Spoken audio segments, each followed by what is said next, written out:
episode is sponsored by Outpool Strength Systems. Outpool Strength Systems is responsible for helping hundreds of people get strong, understand how to move properly and why they should be moving that way.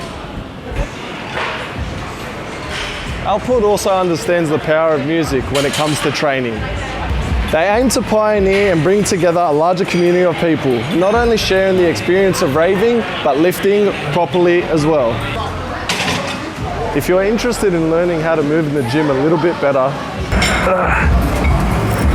Compete in powerlifting or wear the latest rave-inspired merchandise, head to outpoolstrengthsystem.com and inquire with one of their coaches today.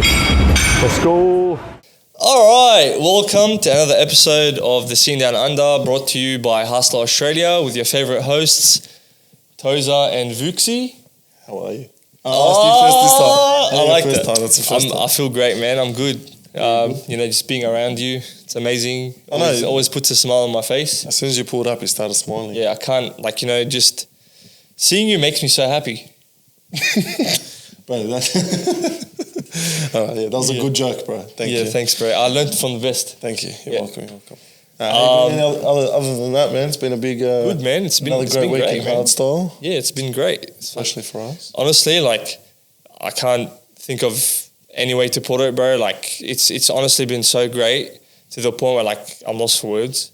But there's a lot of things that have been happening in the scene, which makes me happy. Yeah. And just seeing the scene as a whole grow, and we having parties getting announced. It's just crazy, man. So fill us in of some of the news in the scene at the moment, man. Yeah, so Massive announced Disturbed, and then sold out within a day. Sold out, and then they surprised us with another boat party. So two shows, Disturbed. And that sold out too. Yeah, sold out. Yeah. So Disturb, and he's been dropping new music as well. Disruption, that's been on repeat, 24/7.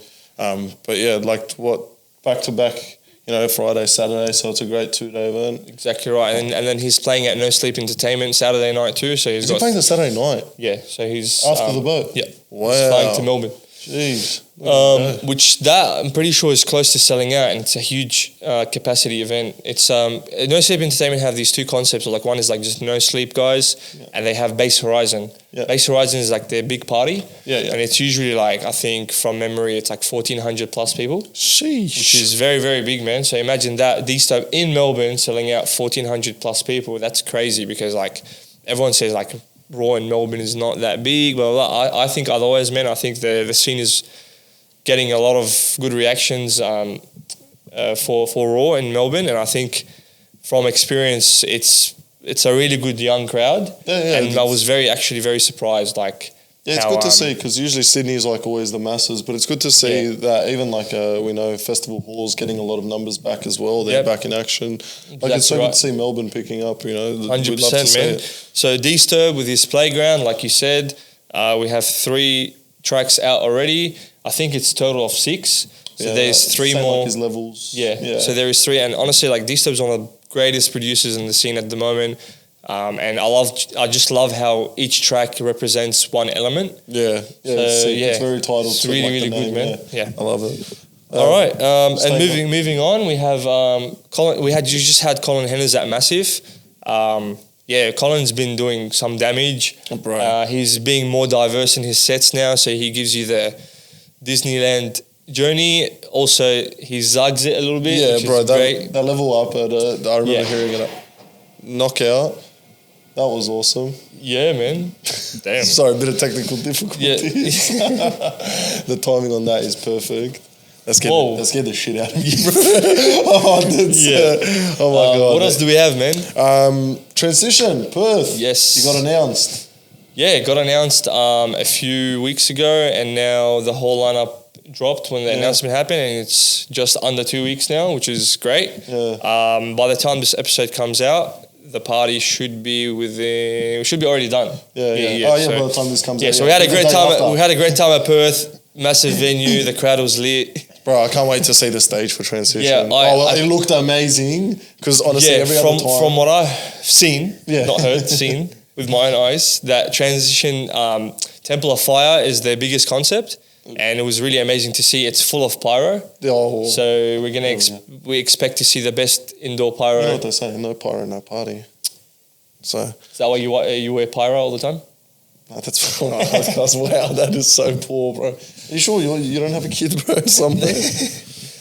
Moving on, back to Sydney, our stomping grounds. Yes. ESI announcing codename Chaos, so they're back to their old theme, no more raw as fuck, as Jono explained in a prior episode. Yeah. And we're moving into codename Chaos. We're going back with a camo theme. Yeah. Codename Chaos saw a lot of big names back in the past as well. We Yep. saw like Future Noise back in the day. when it was 100%. just starting out. Luminite too, I believe. It was Future Noise, and then that was, I think, the last code name. I think, but just big names that no one actually really knows Yeah. about. So shout out to ESI for bringing that back up. That's going to be 100%. awesome. So grab your tickets, hit us up. The event is on the 5th of August. If you need any tickets, slide in the DMs, Hardstyle Australia Or TOZA, on Instagram. Just DM Hardstyle Australia. Oh, thanks, bro. Yeah. All right. Moving on, we also had Project Hardstyle have an event Down in Adelaide, the Red Hot Boys. representing the colours of the hardstyles. Yeah. So they had different colours to represent each genre, and one of our guys were playing there. We got Red Hot. Yeah. Shout out to the Red Hot boys. It's a big lineup, a lot of different names, Yep. a lot of from everywhere. So it was good to see everyone like representing a bit of everything. But it was awesome to 100%. see the Red Hot boys there as well. 100%, Love man. them boys. But yeah, it's sick, sort of like a hard bass theme. Each colour represented a different style, and I love shit like that. That's my favourite. 100%, man. And we also, Evolve Anthem just hit the top 40, which is a huge milestone for all of us, and not just us, but also like just the Australian scene. Yeah. As a fresh label, for us to hit Top 40. top 40, which is crazy. And Just to even be on the charts as well. Like 100%. that's you guys actually supporting us, Yeah. like spending your own money that you guys work for. Like we appreciate that so much. Like, I So know it's whoever not you much. are, thank you so much for your support, and we really appreciate it. And we're just happy that you guys actually like the track, because that's very important. Otherwise, obviously, you wouldn't have bought it. Yeah. You're just doing it for support. No, Yeah, but I so appreciate really it. appreciate honestly. that, Thank you so much, guys. And just touching on last episode, you missed out. We just didn't get there. But either way, I'm really happy for Robin, Kesting, the best thing, Everlasting. hitting 69.9 streams. Was it? I thought it Yeah. was just under 80k. No, it was under 70. Right. It was 69.9. Honestly, 69,000. So we said 69 so many times in that episode to the point where like it happened. got 69.9. But bro, for that to Next hit, time we'll say 100. bro, that song's still on repeat to this 100%. day. And it's been sitting on number one for since actually released, which is crazy. I reckon it will be June track. It will be track of the month as number one. Easily. And then I hope he gets that gift. But from how good Hustle.com. is Equal to actually commenting on the potty? as Oh well? yes, if you're listening to this, Equal to, shout out to you, man. Thank you for you're a commenting, legend. and also do that edit, please. I want to hear his edit. Of activation edit, up tempo edit. Yeah, we're gonna hear that. Go on. All right, moving on, TOZA. Yes, all right. So we just wanted to say thank you so much for your support. Please leave us 5 stars on Spotify. Like, share, comment, subscribe on YouTube. Give us some feedback. Suggest whatever guests you want to see. And we really, really thank you from the bottom of our hearts It's for the support, man, honestly. Because it's really, really... It's surreal. Like the other day I went to the shops and someone actually noticed me while I was at the counter. So if you're watching here, bro, if you're the guy from Priceline Casula, you're a legend, bro. Keep supporting. Thank you so much, man. That was an awesome feeling. he messaged me, he's like, bro, someone at Casula Priceline just said, hey, are you the famous guy from the podcast? Yeah, he did. From the Hardstyle Australia you look podcast. you look like someone famous. Guy. Yeah, I was like, bro, What a cutie, bro. I didn't even have my glasses on, so Hard, man. that's why I double talk. He was like, no way, this crazy star guy here. Also, while you're at it, guys, check out our sponsors at outputstrengthsystems.com. Like I always say, if you want to look big, buff like TOZA, if anyone follows his journey for his actual training, you'll see he's actually put on some... you look good, bro. You look nice. Insert 63 kilo Mo. Yeah. In the In the screen. before and after. A producer. Before and after. I'll send you the stick figure. Yeah. But check them out for all your rave attire and all your lifting needs as well. There should be a drop coming soon, guys. So get ready for that. So Kevin, if you're watching, there's more merch coming out, bro. Oh, Robin, you missed out. We'll get you some. Yeah, we'll get you some as well. That's it. All right, now just to introduce our extra special guest. This one's extra special. Like to the point where like he has no hair. So introducing our guest, the voice of Evolve Records, the most anticipated release of Chips on a Stick. You like that I put that in there? I knew you were going to read it. It was all right. Nah, you like it. Continue. Okay, sorry, relax. So this guest, very special guest, has been a member in the scene for many years who has gone from being a regular at massive supporting acts to Defcon, and now most local run events, he's there emceeing on stage. Daddy figure, not just for the hardstyle scene, but also to his own family. We love how much he cares about his family, and he's just such a great guy. And the failed sponsor for Ashley and Martin. Please welcome MC Pez, aka Mr. Chip on a Stick. How you doing, mate? Yeah, very good. Thank you for having me. And whoever said that I was the failed sponsor of Ashley and Martin, you got no idea. I'm not taking that. Nah, give us a review. I'll give you $50. Take it off. 10,000 maybe. 10,000 what? Euro. Schmeckles. Rupees, bro. What's going on? How are we? Good, man. Yourself? Yeah, doing well. It's good to have a couple of weeks off in between. Last month, which was, where are we now? May. May was a very busy month. I think I had a total of 5 or 6 gigs. So it's good to just have that 1 month where I picked up the boat party, which is awesome. Keen to do that. But other than that, I would have had a whole month free to just relax, recuperate, and get everything set. So you've had a busy, very even end of last year, to now. You've been full on, man. A lot of events, local events, big events. You've been killing it lately, man. Look, I come and go in waves. I'll have as I said, a month off, and then I'll have a fully packed out month. I don't really have any kind of consistency behind it, but I take on what I can. The hardest thing for me is that I would love to go out and support events like I used to, every weekend. But as you get older, you have a family, things change a bit, so it becomes a bit hard. A lot of the time, you only really see me at events that I'm playing at, or if there's something special going on.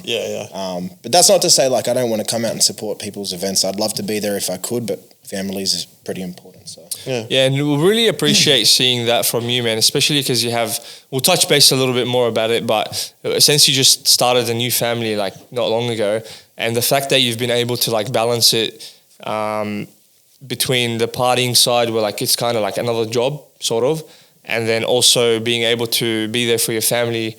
And I see, we know you personally, and we see how much effort you put into your family, which is really good to see. And you're someone who I would look up to if I was to have a family. Yeah.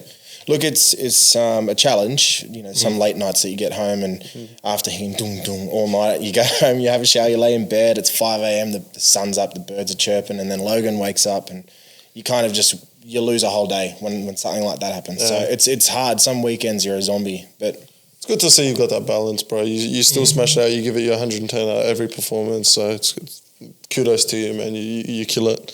Thanks, man. Yeah, we really appreciate you, man.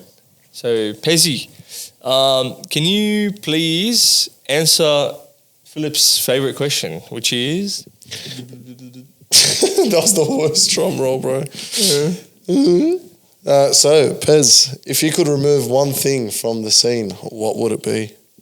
It's already been said, I think, from another guest, but mine would just be the politics. It would be amazing to go to an event or a rave and just be able to party and not hear about all the ins and outs and this happened. Bickering. It's just, but you can't get away from it. That's the problem. Even if you wanted to eliminate it, there will be some sort of, conflict of interest or a monopoly from one promoter, and it sucks. But at the end of the day, you should be looking at that as fuel for the fire instead of person A has said something bad about me or this person's putting on an event so you can't go and play there or whatever it may be. Use it as fuel for fire to say, well, if that's the case, I'm going to put something bigger and better on. Or ideally, in an ideal world, work together. That would be the best thing, is that if all promoters could talk to each other and just organise a structure, a plan, we wouldn't have a problem. We kind of mentioned the same thing in the first episode. You how I said it would be really sick to see all the promoters working together to the point like there's a schedule where like Netherlands, we have something where we know, okay, event A is always going to happen on this date next year, and then event B is going to happen on this date.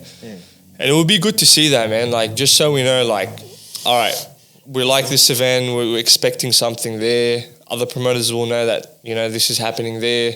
Kind of everyone shares the bread, you know what I mean? Bro, the production value is going down by the minute. Yeah, so we've mentioned that in the first episode where we talked about like if it would be good to have a schedule that like all the promoters know about, and also all the punters know about, where like, okay, we know exactly when this event's happening, like event A is happening at this time, that means one of the promoters won't put something else to clash with, and that way like it would just create that like habit or schedule for the punters to know exactly when each event's happening. Kind of like the Netherlands, how you know always Defcon is in that weekend, and I'm sorry, I saw that. But yeah, that's pretty much it, man. Like we agree with that. Yeah, and also like you can have a look at it two ways as well. Having just one event a weekend wouldn't work in most cases with a calendar like that. If you're going to have, you know, someone having a euphoric night and then someone having a raw night, two completely different crowds. If you're going to have like a hardcore night and then a something else night, you know, just work it out that way. No, there's no real winner in any solution, in any situation, but there's just got to be ways around it that we can all work together and you know, make it a bit more harmonious, because artists shouldn't feel like they're in trouble for taking a gig somewhere. Yeah, that's one thing you hear sometimes, and it sucks. But at the same time, like we just want to see this scene grow. Like I want to see the boys from Sydney playing in Perth. I want to hear boys from Brisbane playing down in Sydney. You know, like it'd be sick just to throw all our DJs that we have here, all our artists, to every place where we can. Like now you see Colin playing over here. He's a Melbourne boy, but he's playing out here so regularly. It's awesome to see. Like I just want to keep seeing more of that, which it's slowly starting to happen. Like you see a lot more guys picking up and moving places. Like you're playing transition. Like you'll get a couple of boys playing around at different states. You got their Red Hot boys playing in Adelaide. Like it's good to see. It's slowly picking up. So as long as it just keeps going the way it is now, I think we're getting there. Definitely. Yeah. All right. Moving on. This is all right. So we're just moving on to the next part where it gets a bit more about Pez. So Pez, can you please tell us more about your early life and what got you into hardstyle? Was there any other music you were listening to at the beginning before you transitioned? Yada yada. I don't have a pinpoint time for when I first kind of got into hardstyle, hard dance, I should say, because I remember the first track that ever really opened me up to hardstyle was Rock Civilization by Headhunters. Yeah, but I think where it all started for me was back, because my mum used to listen to like disco music, you would call it in her times. Yeah. But it was Eiffel 65 Blue, the original, and Scooter, the Logical song. Bro, oh my God, thank you. See, Scooter, I'm telling you now, it's funny, so I've got to mention this, because like a lot of people that I like either work with or speak to, like I always say we're in the same generation, but then I ask them, I go, oh, what about like growing up, like music-wise? They're like, oh, I listen to like R&B, like hip-hop, how it was in the 2000s. I'm like, do you guys know Scooter, ATB and stuff like that? They're like, no. I'm like, we are not the same generation, bro. Like, I grew up on Scooter, Bass Hunter and stuff. Like, yeah, Bass Hunter was like a fucking staple for me. Yeah. I used to play that on repeat. We used to actually go as kids to the internet cafe and like play video games and Dota by Bass Hunter, because we used to play Dota. It was just like one of those things that, I've got to put this song on repeat when I play it. Yeah. And I think it was that must have been ingrained in my head and got me into eventually hardstyle. Yeah. So where did you discover Rock Civilization? Probably LimeWire. I would say LimeWire, yeah. That's everyone's go-to. So I actually went to a performing arts school, and there was like maybe a handful of people back then who liked hardstyle. And we used to do, when I was in year 12, I was in this entertainment course, so like lighting, sound and all that sort of stuff.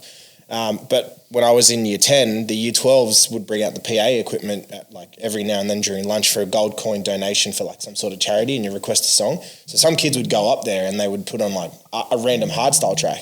Yeah. And then you would have all these, like, went to Campbelltown High, all these fobs around, you know, like Dougie and all that back in the day.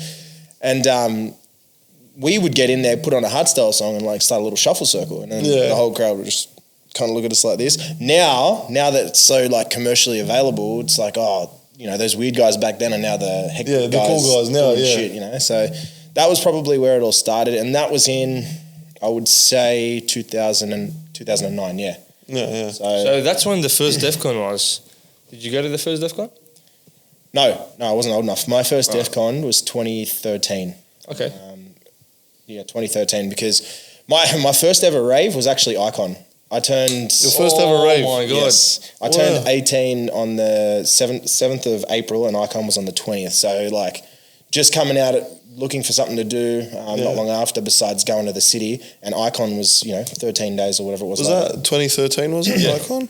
Yeah. Jeez. So didn't even experience a Defcon before Icon. That was my first major festival. Wow. So everyone talks about how Icon was good. Do you think that's even better for you because it was your first event? Yeah, 100%. Now, you guys talk about it a lot. I went to all the under-18s, Fame, Supernova, ID Black, ID White. But then to go and see something like that, and with all the kind of music that I liked, Frontliner, Tone Shifters, all the big names in that at that time, euphoric hardstyle, I was on the cloud. Yeah, that was the best. That would have been sick. What a fucking first event to start, man. That's crazy. Like, it's crazy because I got to experience my first event, like, over 18s, was Supremacy. So that was sick to see. Like, I could imagine Icon. Now, Icon still gets talked to about this day. So you got really lucky. R.I.P. Icon, bring it back. You know what? Actually, everyone says bring it back. I don't think it would hold the same value. Yeah, I think those one-off events, like, I remember Master of Hardcore did an event here as well. I think because it was one-off, like, I think that's how, like, you leave it. I think 2 years of Supremacy was okay, but I reckon if they had just that first year, would have been awesome. It was cool the second year people experienced it. Yeah, like, that's the reason as well Supremacy was such a big thing here, because it never came back. People are like, they want it. They can get all the little fixes here and there from small parties, but to have a full-scale, raw / hardcore party like that, and for it to not come back, so now people are like, oh, yeah, shit, you cherish it more, man. Yeah, like, thinking now that you say, like, I cherish Supremacy even more now. Like, I put it on a pedestal, like, and you think about it, you look at the Supremacy lineups now and shit, but, like, bro, it was crazy back then as well. You're like, bro, we had everyone back in the day, Regain, Disturbed, like, even me going to, like, Supremacy last year, I really think, like, hey, don't get salty, but I really think the first two Supremacies in Australia, like, really hold more sentimental value to me, because it's not just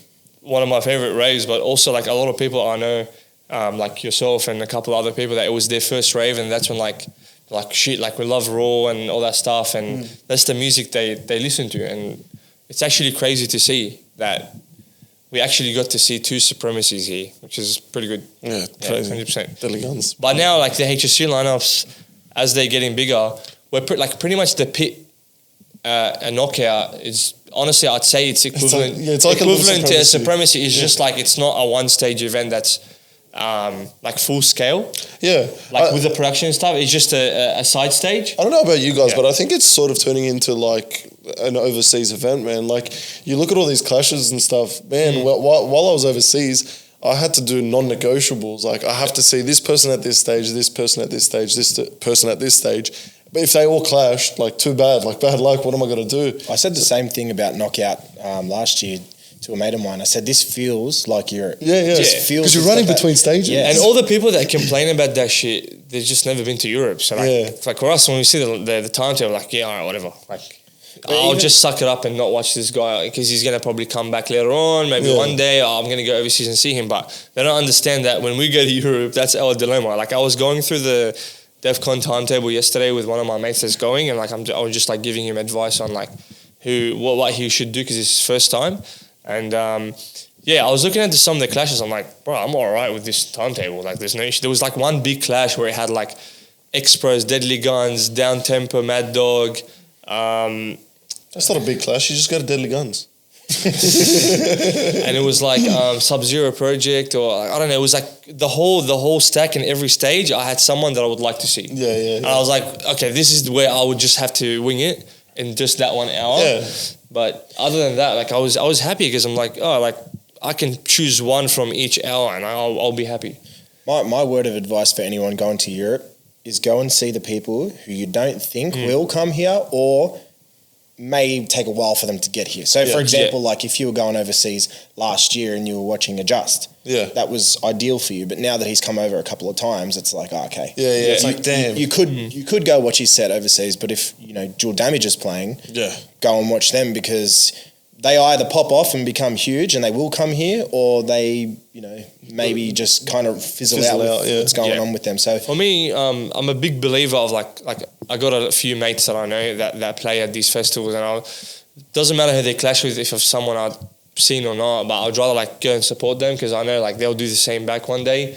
And also the same thing is like a lot of DJs that we see here play different sets in Netherlands. Yeah. Warface played a different set on the Red than he did here. Like it's completely different. Ruler, go and watch a Brendan Hart set overseas. Hey, were you there at that Defcon when he opened up? Yeah. You were there, right? Yeah, I think it was 2019. Yeah. Bro. No, was it 18? 2019. 18 was Headhunters. Oh yeah, sorry, no. I went and saw him. He played not opening, but he played I think on the Red when I went last. Yeah. Okay. And it was like watching a mix between Warface and someone else like D Block and Estefan. He plays hard. Just like there was nice bits about it, but it was just like it blew my mind. The time I saw him, it was the Gathering, the first set of the day at the Blue, in 2019, and honestly, like, I was like, bro, how did I survive an hour and a half of Brendan Hart? That's crazy. And it was like such a good fucking set, to the point like I was so happy. I was like, I'm so glad I got to witness this set, because like I've never seen Brendan Hart play like this before. Yeah. Every time he comes here, it's like he's got to cater to the I'm not going to say the word, but the casuals. Yeah. just keep it as casuals. Yeah. They play completely different sets, man. Like everywhere they go, like sometimes you'll think like, oh, I'm not going to listen to him because I've seen him like 50 times. But sometimes at certain places, man, and especially when they play those like special sets or like a live set or something like that, it's a complete different thing. Like, for example, like we just had a version here, and as much as I would have loved for him just to put his phone on and play the Shockers set, him playing like a set here was awesome as well. Like it was so different, and like we got to experience new tracks and stuff like that from him as well. Like it's good. They all play different sets, always. 100%. Except for TOZA, always Zark. Hey man, it's me, so. Nah, I like, bro, the new track you showed me. Keep an eye out, guys. Yeah. Disgusting. So yeah, moving on from a bit of your early life, how do you see the scene shifting from when, like, sorry, let me rephrase that. So what differences do you see in the scene from back when you first went to the first Icon in 2013 to what it is now over time? Back then we still had lads. Like, it was more, the old Gabba kind of scenario, but that was even still before my time. I went at the under 18s, like we always go with fluoro shorts and the bum bags and the Nike hats, and then that kind of fizzled out. So that was one thing. The crowd has changed so much from back then to now. I think everyone's just gotten more mature. Like you still see like the little lad sort of thing, but I think everyone's just matured a bit more. Yes and no. Like we've matured because we've been here a long time, but there's a whole fresh, group of kids coming through, and but them to what we were back then is kind of completely different as well. Like I get that everyone's young and fresh and they're getting introduced, but I'm pretty sure like it was a lot more standoffish back a little while ago. Now it's kind of just like everyone's there in their own little space, in their own little worlds, doing their own thing. But do you think the reason for that is actually the shift in like the gangster music? It's more a generation. No, but don't you remember like when we say lads back in the day, it was like Cursor, 360, like all these essays, But now it's like you have the drill rap, so you see a lot of kids are wearing like the tech wear and stuff. It's no longer Canterbury shorts and. Yeah, actually, now that you said it, do you think like it's because of the shift of music from outside of hardstyle? There's so many like outside influences, cultural things and generational things, but it's just overall the crowd is. The younger crowd are not what the younger crowd used to be, and the crowd in general is definitely not what the crowd used to be. Would you say it's better? Or like it's its own thing, sort of? It's its own thing, in my own opinion. Everyone will probably have their own opinion, don't get me wrong. I just find that, for example, with sing-alongs for tracks, people are going out to just have a good time, get fucked up, good on them, like we all do sometimes, but they're not really as engaged unless it's a dedicated night. So, for example, Version or dark horror, things like that, where people come out, it's a niche. But when just some big artist comes out and they're just playing a generic set, it's like having a good time in their own world. It's different. Yeah, like you notice that, like, fair enough, like I'd rather people, go out and hang out and experience these festivals at least, But I feel like a lot of the attendees have changed. Like, obviously, with natural, like, over time, stuff's going to change. But I feel like this younger generation is gotten a bit better. Obviously, they're very up to date with what's going on and stuff. I wish they knew a bit more about the originals and the classics and stuff like that. But that's not like, I'm not going to force feed it to them and stuff like that. But in the sense that anything that's new popping off, like even new euphoric artists, new like hardcore artists, stuff like that, they're very onto it. Like, obviously, everyone prefers raw. Like, it's just a natural thing, just harder and stuff like that. But I reckon the new generation's pretty good compared to like when I was growing up, and like you boys can vouch, I think. Like, it was very like lads and eshays and stuff like that. You had to wear TNs to go to an event and stuff like that, Canterbury, Nautica and stuff. But now I feel like it's a bit more, like even the crowds are a bit more engaging with each other. Maybe not the music so much, but with each other, it's a bit more like vibrant and nice. Yeah, it's good walking around the crowd. It's awesome to be in the crowd, and sometimes I'm envious because I'm up on stage pretty much as an MC the whole night. Because I look down, I see so many people smiling, having a good time, talking, having fun, and I kind of just I jump down. You guys know sometimes I'll just be in the crowd floating. You'll look around and someone will say, "Aren't you supposed to be up there?" But it's not a bad thing. It's not a good thing either. There's a few things that worry me. It's that these kids are switched on. They're having a good time. They know bits and pieces, but I feel like we've lost a lot of street smarts in a lot of aspects. There's a lot of unfortunate incidents at events. There's a lot of fighting, which there used to be as well. But I think people are getting too scared by, for example, at Knockout or Epic, about the cops being there and getting in trouble and this, that, and the other, rather than if something happens, knowing what to do, knowing who to see, and being able to act on something. They don't have these street smarts that a lot of us older people do. Yeah, like they don't think too far ahead. They think in the moment, sort of. 100%. Yeah. No, I get that. I've never looked at it that way ever. But yeah, I feel like they're just very in the moment, like what's going to happen on the day. They don't think of like repercussions and stuff like that, what it could do. Yeah. That's the first time I've heard a take on that. So our advice is like, don't do anything stupid. Go to events to actually enjoy it, and don't get in trouble, man. Please look after your mates. It affects the major events if a lot of people do stupid shit and have fights and stuff. So stay safe, party safely, and enjoy your time, and just be a good vibe, man. Yeah. And also, if you want to have a mad gab with the OGs, go front left at any big festival. Front left. So shout out to the front left crew. You know who you are, honestly. All the time I'll do my like rounds around the festival and just go say hi. It's a safe place. Always front left. You just go there and it's just the front left boys and girls, man, like just having a great time, and just go say hi to everyone. It's really good. Yeah, I feel like front left has always been a thing. Like even when I went clubbing back in the day, like front left speaker. But your left speaker, Ivy, front left speaker, like always. Like it was always like the boys, like the Western Sydney area, like everyone you grew up with. But you know what? I always tell people though, like my group is bad for front left, and it's actually starting to get to the point where like Epic doing all these laser ceremonies. I say, come on, let's go to the back, and you'll be halfway up the back looking at all the lasers. I always used to miss out.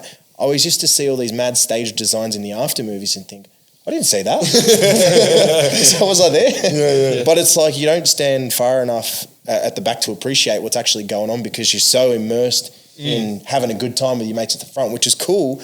But there's so much more to it. You should go up the back and suss it out. We always hang out like in between production and so the stage. The way we position ourselves all the time, if you guys want to come hang out with us, usually you look at the stage, follow the we call it the speed hump. Yeah. With the one with the cables under the cable speed hump, and it's like we're like right in the middle between production and the stage. Always. That's our spot. You get the best sound there. Yeah, you got to look for the speakers best production. Too. Yeah, look for speakers. Toz said this in this is for Knockout as well because it's coming up soon in about 5 months.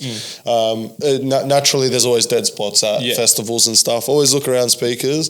But while we're on the topic of sound as well, ear protection, please, guys. Everyone here knows it as well. But we recently just started using loops as well. So if you guys haven't gotten a pair, this is not a paid sponsorship. This is not paid sponsorship. Loops are one of the best ones I've used. Hey, so sponsor far. us if you see this. Yeah, please. But yeah, no, loops are like some of the best. So if you really do want to check it out, go out, check them out. They're awesome. But you can get them from your local DJ shops as well. I know they sell erasers. Yeah, they're like really good as well. DJ and DJ City and stuff like that. Yeah. I'm a big advocate for ear protection because I actually have tinnitus. Yeah, so same, yeah. Whenever I go home after a rave, all I hear is ding in my ears, and it never goes away. There's no cure. You can't do anything. I see a lot of people, because I used to do it back in the day, put your head against the speaker, do all that sort of shit. That scares me, man. Don't do that. Don't do it. Yeah.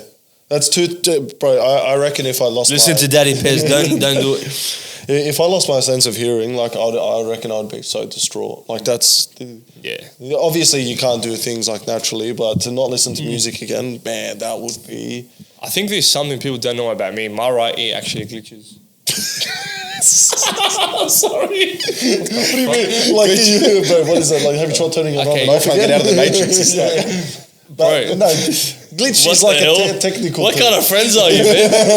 No, but anyways, on a serious note, glitch. Can you hear me? Can you let me cook? Let bro cook. Alright, so basically, I think when I get really hyped up, and I think it's got to do with like blood pressure. Yeah. Where my right ear, like imagine you have a speaker with like a loose wire, and it starts cutting out, like in and out. Like when your headphones, when you're mixing. Yeah, exactly. So you know, like when you play around with the wire and it gets like. Will it be like a covered sound, like a? No, it would just literally like cut out on my right ear for like a bit, and it really depends. It's been going on for years, even before like I started listening to like going raves and started listening to like music and stuff. And I don't know, like I went to doctors that didn't really have anything to do with it. It's very hard with ears, man. So sometimes when I'm really hyped up and my like blood's flowing really badly, like in a good way, my right ear starts to glitch. Maybe you should rush to another spot, not. Yeah.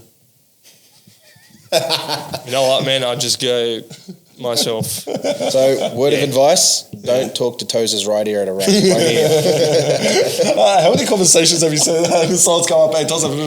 Yeah, to the point, if you ever see me doing this to my ear, it's because like I've actually noticed you do that now. Now that you say it's actually my ear's actually glitching. Oh, yeah. Sorry for laughing. I don't know what you meant by glitch. I'm like, bro, turn it on and off again. I'll just drop you from the patch podcast, update or something. So do you want to host the moving on, man. Moving on. Pez, like you said, you've been involved in the scene, like going to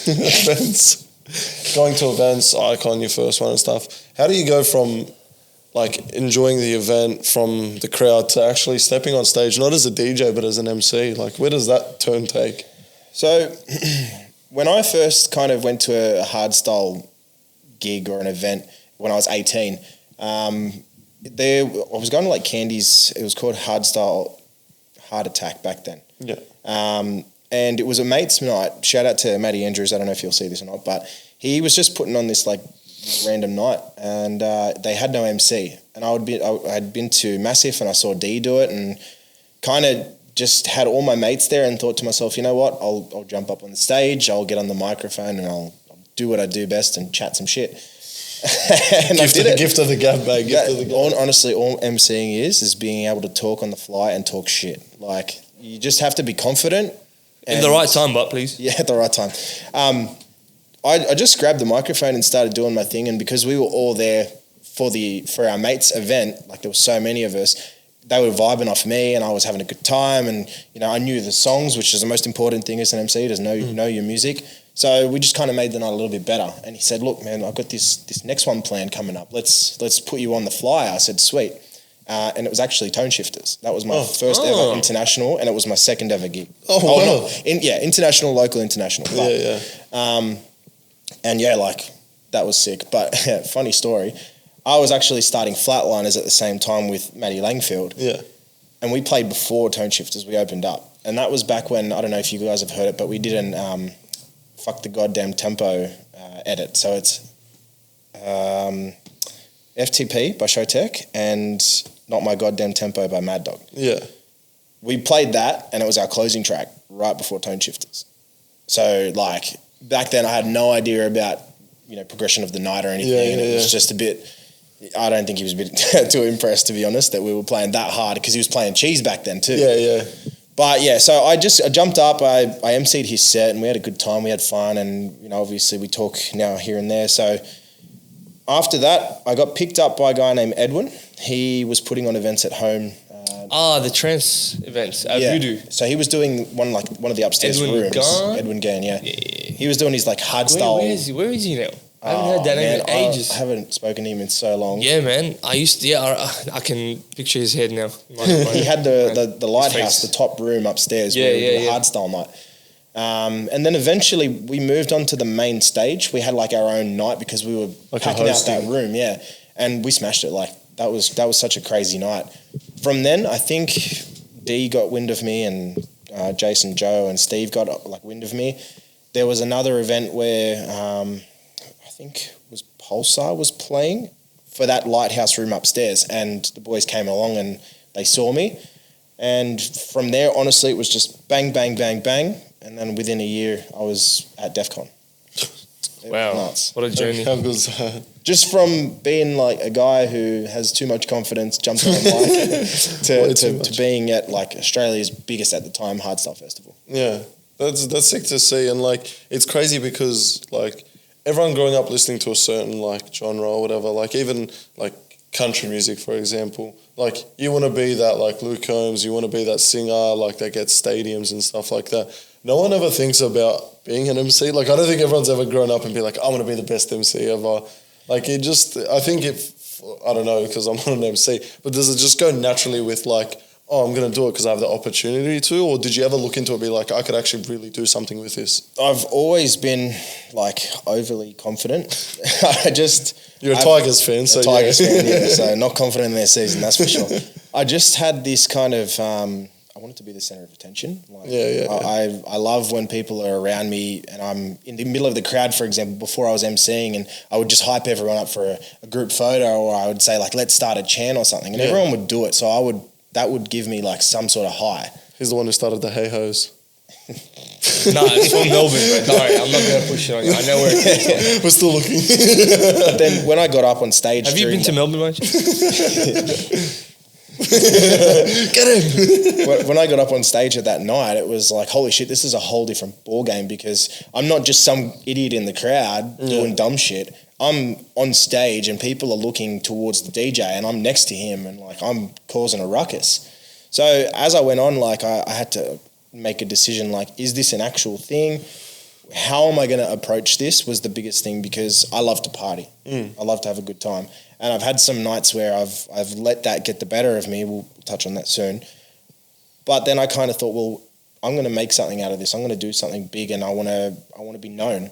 So I had to kind of like really kind of make something of it to ensure that what I'm doing is proper, it's well, and it's enjoyable for the people to listen to. Mm-hmm. So just backtracking a little bit about like how you ended up at Defcon. Can you run us through like the process of that, and like how did you feel and how did you get approached, and what was the experience like being on one of the stages at one of the biggest festivals in the world? I was very fortunate, and I'm so grateful for like any opportunity that I've had. But this one in particular blew my mind because I didn't expect it. I had no idea.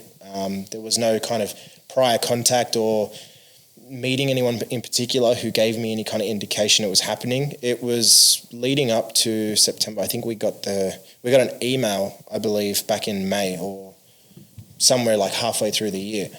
And as I said, I didn't know it was coming. So it was like, oh, Q-Dance had sent you an email. I was like, maybe it's a spam. They're promoting something. I was like, all right. I opened it and it's like, request to play at Defcon. I shit myself. Like, at the time, still living at home, and just some guy who goes out and parties with his mates. I was like, holy shit! And it's like strictly confidential. Don't say anything to anyone. Did you tell everyone? Oh, straight away. Straight away. I got on the phone and I was like, you need to come over my house. I need to tell you something.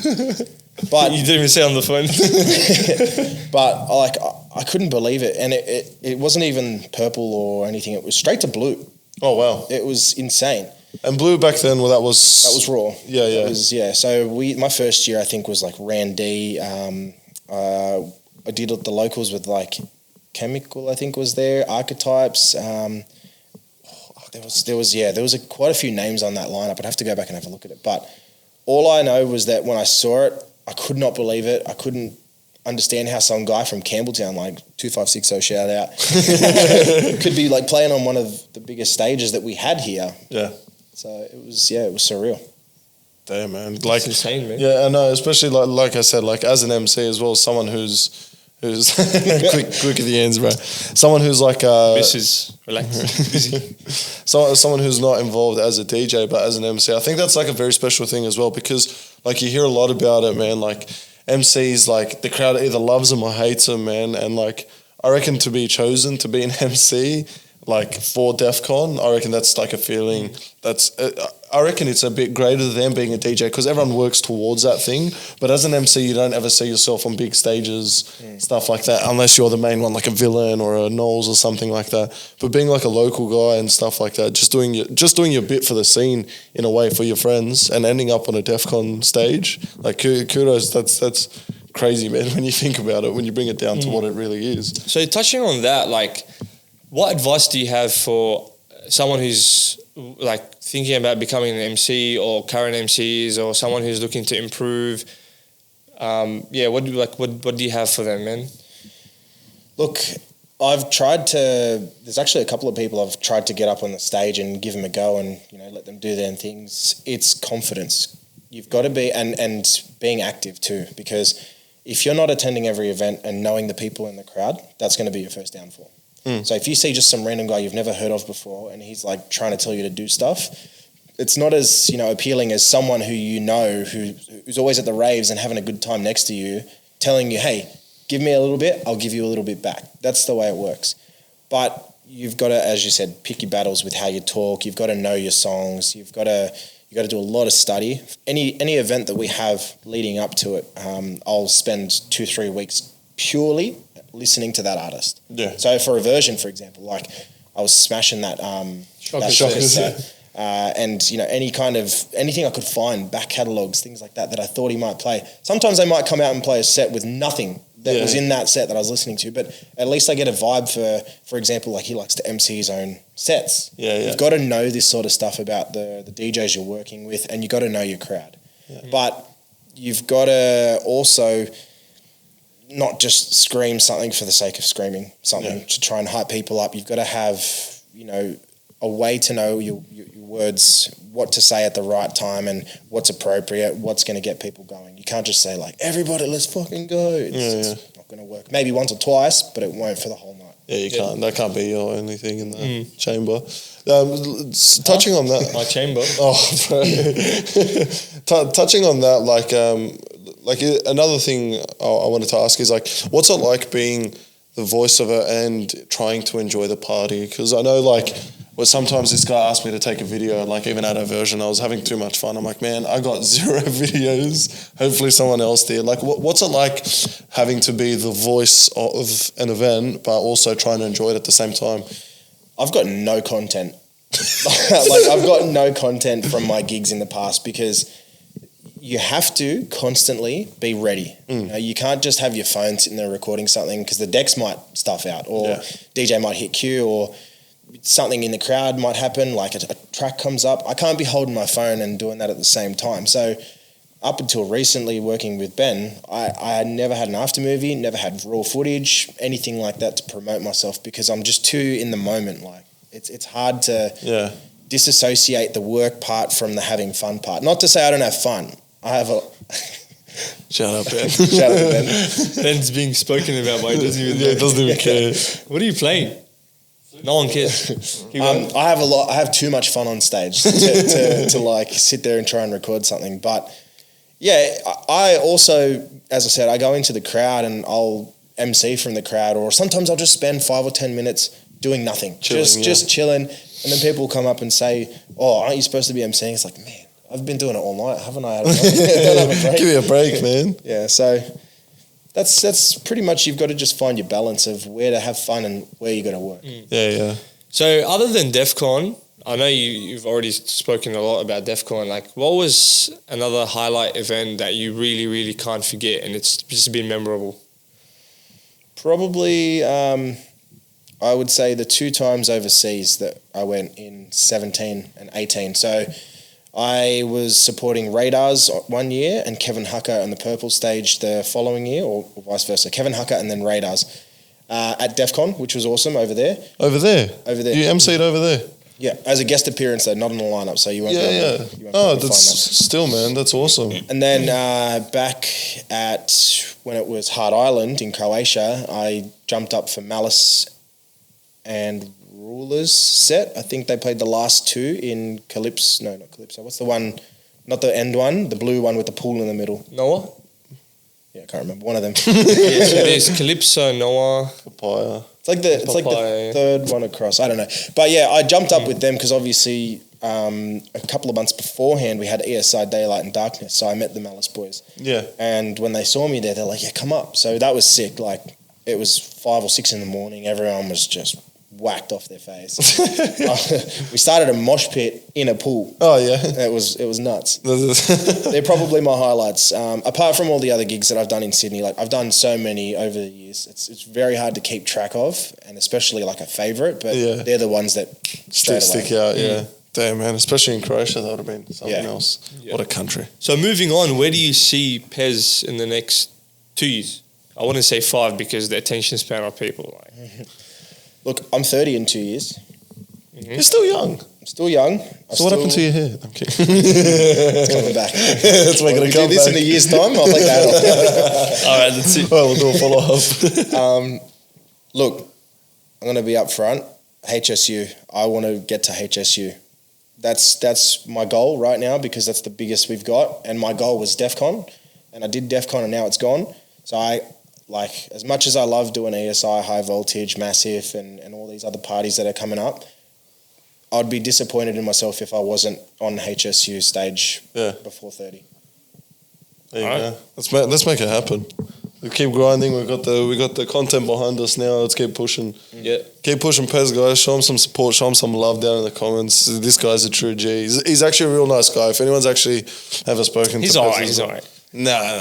Honestly, what a guy, man. Straight out. I don't really like. I do it all the time. Like, this guy is very special, and I've known him for like almost 7 years now since I started going to Massive, and he's always been a very genuine bloke, and always nice, never drama, always gives the best advice, always unbiased, despite all the bullshit that happens behind the scenes, but he's always been very neutral, doesn't take anyone's sides, and he just says the truth, and he always gives the best advice. I don't know if I've already mentioned that, did I? Yes. No, but you do a lot for the scene, man. Yeah. And one thing we wanted to touch on, even your Revelations podcast now, man. Do you want to tell us a bit about that?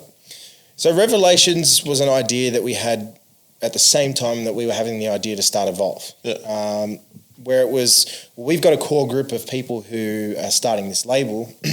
I want to be a branch towards the future of Evolve and the future of Australian hardstyle. So the goal at the moment is just to get people's music out there. I want to, if you've got new tracks, if you've got stuff you're working on, send it through, have a listen. We've got a team now of talented guys behind us who can also send it off to feedback.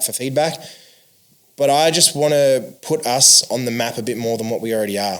I've always said that there was too much of a gap between, the big four when they left and now Anderex, Diesel, Firelight and everyone else going overseas. We shouldn't have an 8-year or whatever it was gap between them. We need to start kind of pushing everyone sooner and getting their music played. If you're not getting club gigs but you're making good music, well, let's chuck it in the mix, try and get people to listen to it. If you've already got music out there and you have gigs, let's push your music even more. Get your streams, get your views up there. Like, I'm the voice, here in Sydney, one of the voices here in Sydney. So I want to be able to push you and promote you to make it a bit better. It's early days, so it's not like I'm getting 10,000 streams or anything like that. But Isaac's Hardstyle sessions or any of them, Hardstyle, any of the big podcasts started at episode 1. We're at episode, I think 3 and 4's coming soon. Yeah. By the time this is out, yeah. So by the time this is out, yeah. like, let's just get your music out there. Let's promote it. And we've got also, I set up like a little community sort of thing. So any new artist who has a track featured gets added into this community. And what we do is we use it to promote the mix alongside Evolve and Hardstyle Australia. So we've got a decent platform to kind of boost it up. What's this community on? So it's at the moment it's just a Facebook Messenger group with. Like, you should start a Discord, man. Discord's where it's at really with a lot of the communities like that. I know, like especially now with since I've started using Discord a bit more frequently, like each artist will have their own, and like there's a massive hardstyle one on there. I reckon that'd be good as well, man. You should check that out. Yeah, definitely. Like I use Discord now and it's good, but I think at the moment just because I needed something to get it started. Yeah. But eventually I want to build to something. Little bits and pieces will start to change week to week. I think I've used the same artwork for the past 3 releases, but I think if it's done in time, there'll be a new artwork this week. And I want to eventually incorporate people's logos. So also you have something to identify them with. Yeah. We had a guest mix so far from an international, but eventually I would like to have like a half-half. So the problem is sometimes there'll be plenty of Aussie artists on there and sometimes there'll be only a couple of releases. So we'll have to get some other songs in there. I'd love to just have it strictly Aussies and then an international with their guest mix. Yeah. Eventually. So if you're an international and you want to send in a guest mix, 30 minutes, revelations. No, but you're doing an awesome thing as well, man, because like I know you've come to us. So for people that don't know, well, obviously they know that you're involved with the label and stuff, but you're really out ears. Like you're at most of these events, if not all of them. Like you said last month, you're out every week. Like you get to hear a lot of artists, a lot of mixes, a lot of music. You get sent a lot of stuff now for the podcast as well. So it's like you really are the ears for our label and you let us know, suggest us stuff. So what you're doing is like a great thing, man. Like not just for us as like the label, but like for the scene as well, man. Like you do a lot of things without knowing. I don't know if you do, but I don't think you realise how much you actually do for this scene, man. You do quite a bit. I just would like to know that after my time is done, that I've done something to make it better. Yeah. Oh, you're doing it, man. I'll tell you that straight away. From the bottom of my heart, you've been a great friend, a great MC, like a great person to hang out with, man. And like you said, you've been on so many lineups and everywhere. Blushing. I can vouch for that, man. Best daddy, Pez. Thank you, man. I appreciate the kind words. We really, really appreciate you, man, honestly. And like your involvement with Evolve has been a great help, and I'm just looking forward to work more together, and got a collab happening soon. Mm-hmm. So yeah, stay tuned. No worries, stay tuned. And also, just speaking on like about Evolve and everything, what was your creative process? Obviously, being the part of the anthem as the voice of the label, what was your creative process behind creating those lyrics and just writing them down, and the thinking process and everything behind, being part of that anthem and making it so well written? So I don't have many releases at the moment because doing my time, that wasn't really on my radar. It was like my main focus was to create the best atmosphere at my events, like not my events, but the events that I was working at, because I wanted people to have a good time. So now it's kind of like I want to create like a legacy. I want to have something out there that one day people can go back on and well, that's his track, that's his vocals, he did this. So that's going to be my main focus now coming up. And that's why with the Evolve's anthem, I wanted to make a bit of a statement, something well written, something that really described what we're about, what we're doing, and just like with power behind it. Yeah. So, the idea of Evolve starting up and becoming this thing was, rising from the shadows with the story to be told. That was, we want to make a name for ourselves. We're going to come up, no one's going to tell us that we can't do this because we're doing it. Yeah.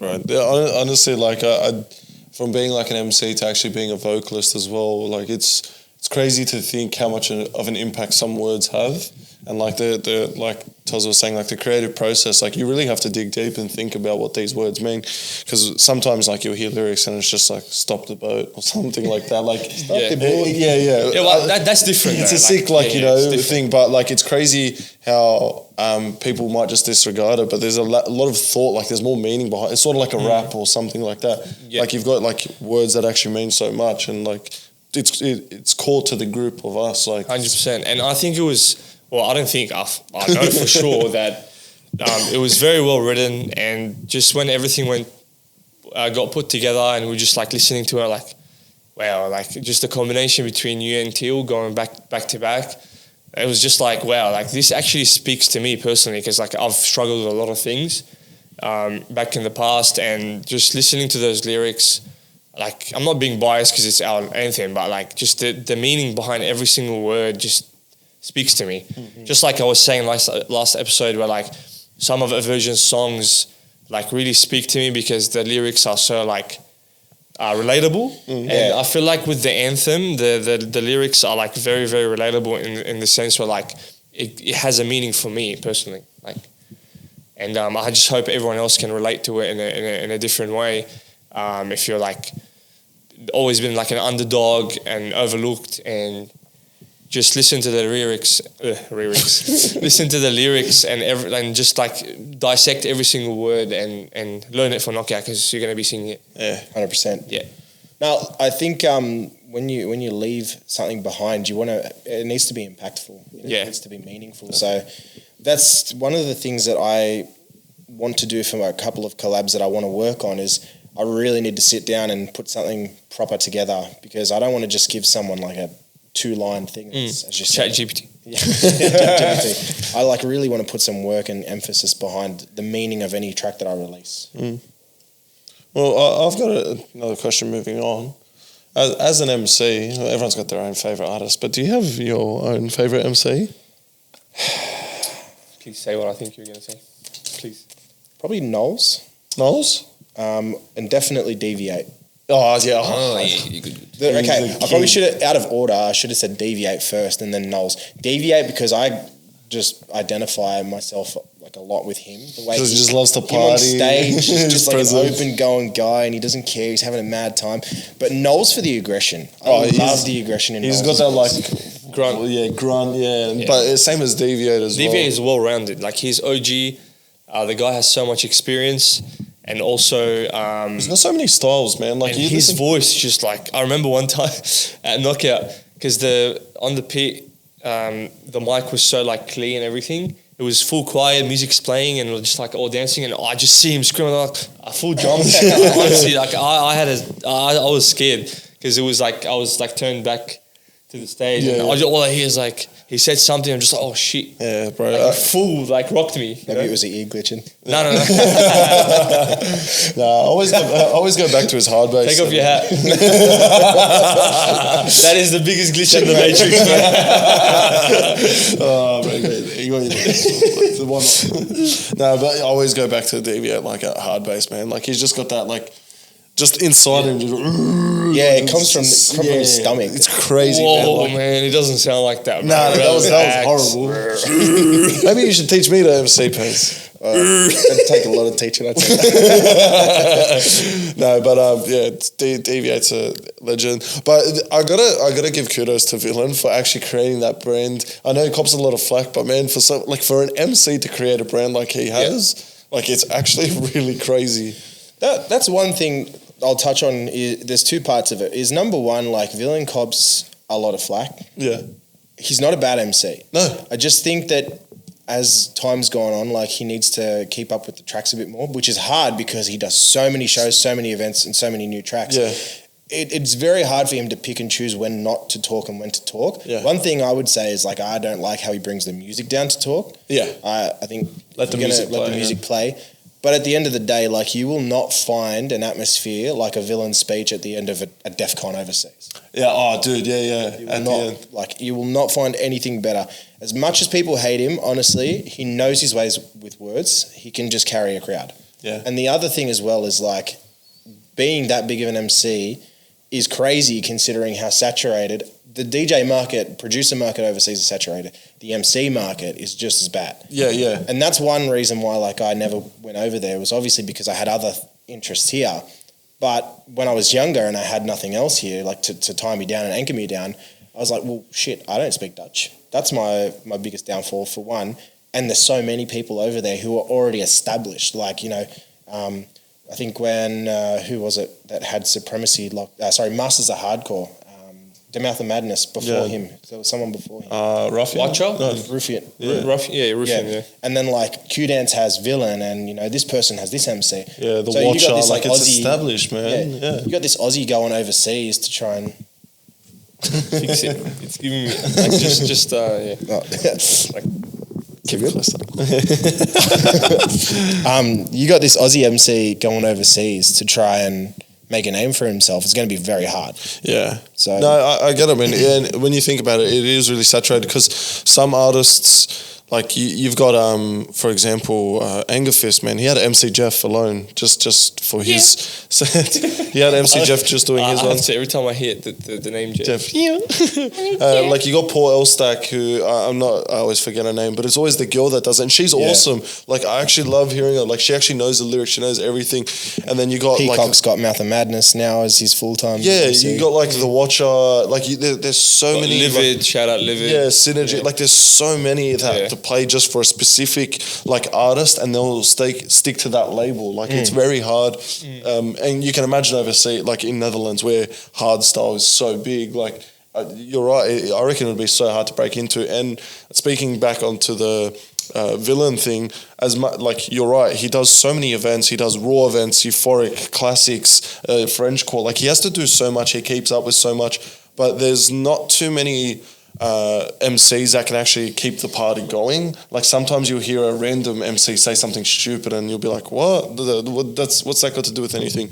But you're right, MC, like Villain knows how to say something sometimes. He's the ultimate professional. Yeah. He's a party genius. So kudos to him, man. Like sometimes he says some funny things and I laugh, but it's the music that speaks. Like they're just there as like partial entertainers. We're gonna Whatever. I love your revolution, but nah, sorry, leave it. It's just industrial decoration. Adds value. All right, so just before we move on, can you tell us a bit about your future goals and what you want to bring to the Pez brand? So, as long as people are having a good time out in the crowd at any event that I perform at, that's my main thing. That's always been my main thing. That's why I don't have many releases to my name. That's why I don't have a lot of content, because I'm so hyper-focused on making sure that the night is good. Yeah. So I want to release a couple more tracks by the end of this year. Like my goal is to at least have 5 out there. Yeah. There's one released, there's one being released soon, and there's a couple of collabs in the works. Yeah.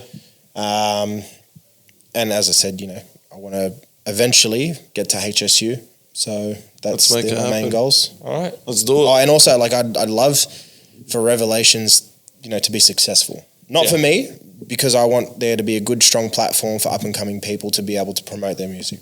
Definitely. Awesome. Good to hear. Let's say just support, keep up the support for Pez, how it's going now. Because I see you receive the love, you get the love.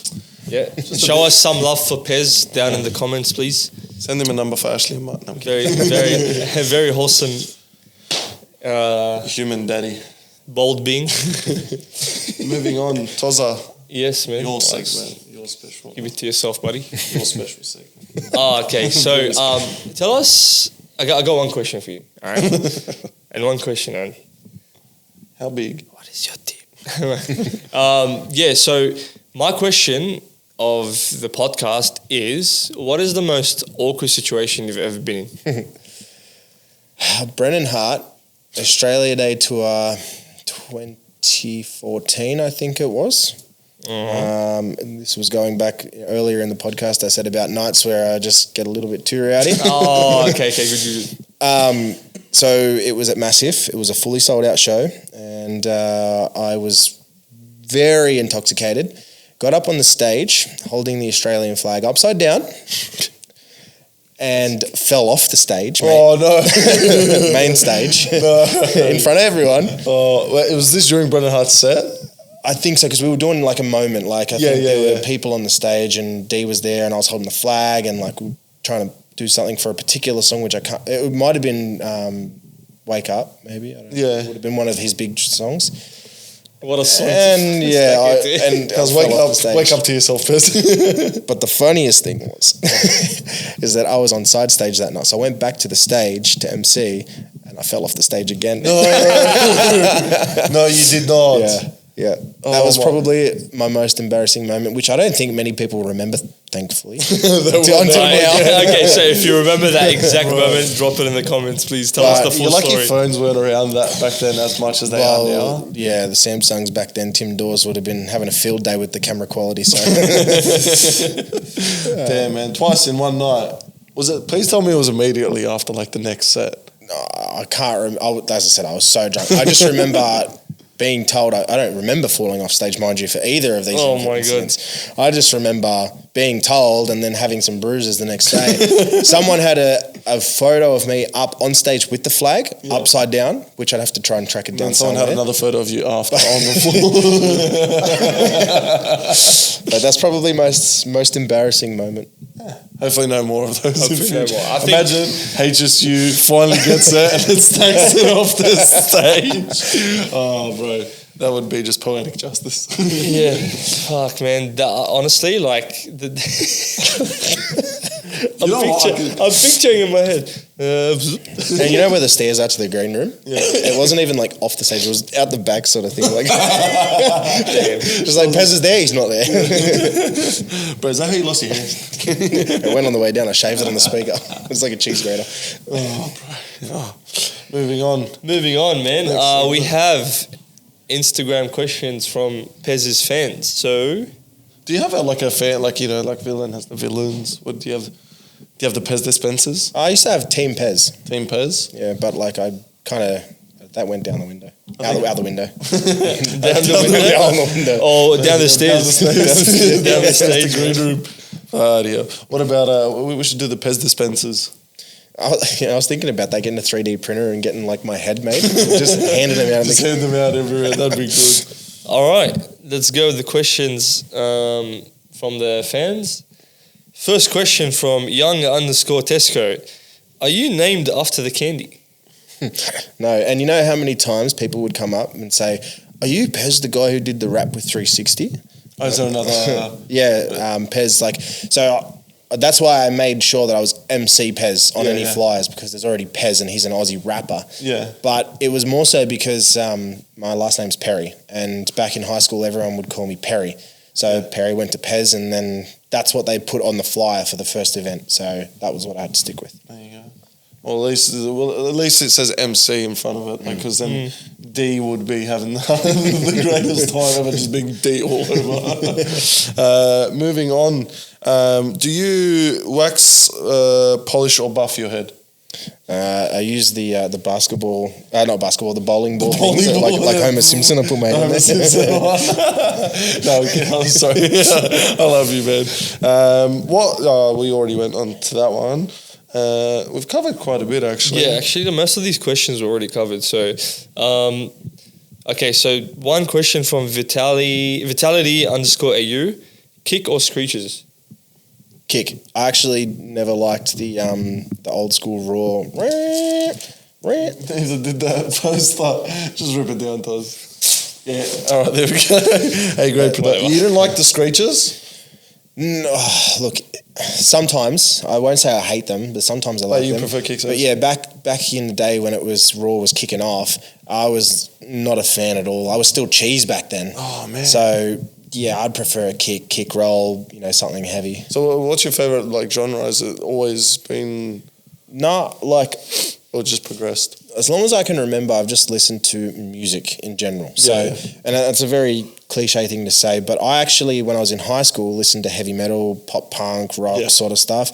And then I was huge in the EDM scene. Like I loved any kind of electro house, minimal. Then I think... Dead Mouse and shit like that. Yeah, Dead Mouse, anything. I kind of sort of touched on dubstep a little bit when Skrillex was coming up, but I think everyone did. But I couldn't do a whole. Maybe I could do a whole night of it. Drum and bass, I can't really get amongst that, one or two tracks or incorporated, but it was always like electronic music and heavy metal. They're my two. So things. you mentioned a lot about a lot of music that like the people that are involved in it have long hair. and then you switched to hardstyle and you lost your hair because hardstyle is all about body style. 100%. Do you regret switching to hardstyle? No, he started the new style trend of everyone saying they had headhunters, wild styles. Yeah, they saw this little kid in the under 13 raves, like, ooh, he's got a bald head. So what do you reckon about like now all the influences do you like and like all the music that you listen to, all these influences, and why didn't you listen to Deadly Guns then? Shouldn't he be your favourite being heavy I metal? like Deadly Guns. I don't mind Deadly Guns. I actually, Broken by Regain. Oh, that was bro. like one of my gateway tracks to Raw because I was listening to Screamo heavily back then. So any kind of track that's got heavy metal, raw, like I'm all over it. Yeah, even if the whole track is dog shit, I'll like like it. Bro, I remember hearing that at midnight when he came last time. Oh, bro, just hearing Broken live, so good, man. Anything like that. This is a question from Sugar High Rush. What are your catchphrases? Do you have any catchphrases or phrases that you like to say very often? I probably have some things that I repeat, but off the top of my head, like I wing everything. I don't plan anything. Yeah. I feel like if I plan something or if I try to specify something, I'll lose it. Yeah. I remember. So you don't have your own like catchphrase like villain? Did you saw that? I love that. Did you saw that? Reach out, touch someone. Did you saw that? As I said, if you go and listen to any sets that I'm involved in, you'll probably hear something that I repeat quite often. Yeah. But it's not because it's my thing. It's just probably at the time what came to my head. No. Yeah. There you go. Maybe we should come up with a catchphrase. Dispensing good times. That's a good one. There you go. Do you want to go to the next question? Yeah, so the next question is Thigh still alive? I think so. Thigh, yeah. Thigh still alive. How can you create Chip on the Stick song? Bro, I think this is one. After Activation, this is the second most anticipated song. I'd love to do it. I just need to find someone who's keen to do it. Like, Hey man, we got shout out to anyone out there who wants to do a Chip on the Stick edit, Evolve Boys, whoever it may be. I think I know a guy. He'd be very interested to do it. But, I think who did the original? It's Party Boys or whatever it is. Damn it! They always do tracks. wait, is that actually a thing? Yeah, Not Chip on a Stick. Cat on my dick. Yeah, they got cat on my dick. Cat on my dick. And then do we have to beep that out? Chips on a stick. Chip on a stick. Edit that out. No paraphernalia on this. Yeah, so keep an eye on. We might Yeah, do so something. I think it will happen. It'll be your next TikTok banger. Yeah, it'd be good. Like, I'm open next. for it. Next TikTok. Next Bro. Moving on to the last question. Lorna Green 666. Jeez. What is the secret to being an MC of your caliber?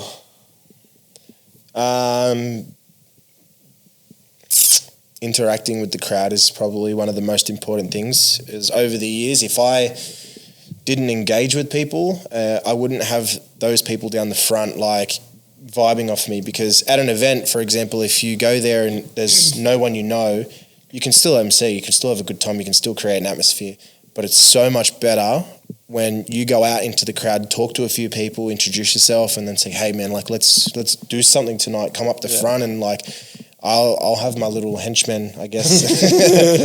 There was an event recently at Massif, I think it was a locals night, and it was probably one of the better nights that I've had in a long time for a small night, because there was a group of guys down the front having a great time, like just, having a mad one. And I went up to them and I started dancing with them, and they were like, oh yeah, you're the guy up there. You remember that? And like, I just started saying, hey, let's do this, or I'm going to get everyone to do this. I need yous. Like, just utilize the crowd, but you can't do that unless you interact with people. And I've always been an open book. If you see me at a rave, come up, say hi, talk to me. Like, I never turn anyone down. So I would hope that like when it comes to the time we're on stage, like we can have fun, me up here and you guys down there. Yeah, there you go. That's the secret. Just interact with your fans, with the dispensers. That's a good one. Sorry. Oops. Yeah, hard. Oops. Sorry. Well, just wanted to say thank you so much for being on the Scene Out Under, Pez. But just before we move on and go away, do you have any social media you would like to plug, please? My Instagram, MC_Pez, I think it is. Yes, it is. Revelations on SoundCloud, which you can find links in MC Instagram. Pez /Flatliners. My Facebook page as well, which you just search up MC Pez. And also Evolve. Evolve. Together we evolve. Yeah, you were just on a track. You want to tell them to stream We Evolve? You were on that track as well? Yes, yeah. So the anthem is at this point in time in the top 40. So it would be awesome to see if we can get it up a few more spots. So if you want to hear my awesome singing, rapping voice, go buy the track. Thank you. Thank you. All right. It's been a pleasure, Pez. Thank you very much. Thank you for having me. Yeah, it's been really good to get a little insight from the voice behind the DJ sometimes. So thank you. You're the first MC we've had on here. Hopefully not the last, but it's been very fun. So thank you guys again so much for your support. Thank you, Pez. Thank you, TOZA, for putting up with my shit for yet another episode. Once again, I don't get paid for this, guys. This is out of love. I don't get paid enough. I'm not getting paid for this. You're getting paid. Thank you so much again, guys, for your support on all of our content. If it's Hardstyle Australia, Evolve, the Scene Down Under, we appreciate it. Make sure you go check out our sponsors, Output Strength Systems. Like I say, they're always there making TOZA look good, making me look better. But for all, they're having a drop soon, I think. I think maybe. So, just keep an eye out on their socials. Visit their website. If you're looking to inquire with a coach, they have 2 great coaches there. The team is amazing, and we really would like to grow the community for Output because it links the raving scene with the actual lifting part. So if you're into powerlifting, please check out outputstrengthsystem.com and inquire with one of their coaches. That's it. So again, thank you very much for joining us today and listening to our voices for yet another hour. And don't forget to like, share, subscribe, rate us 5 stars, comment some feedback, and lick TOZA's face next time you see him. The right ear. The right ear. Damn. Thanks, guys. Yeah. Thank you, and see you on the next episode. Peace. Pew, pew, pew, pew.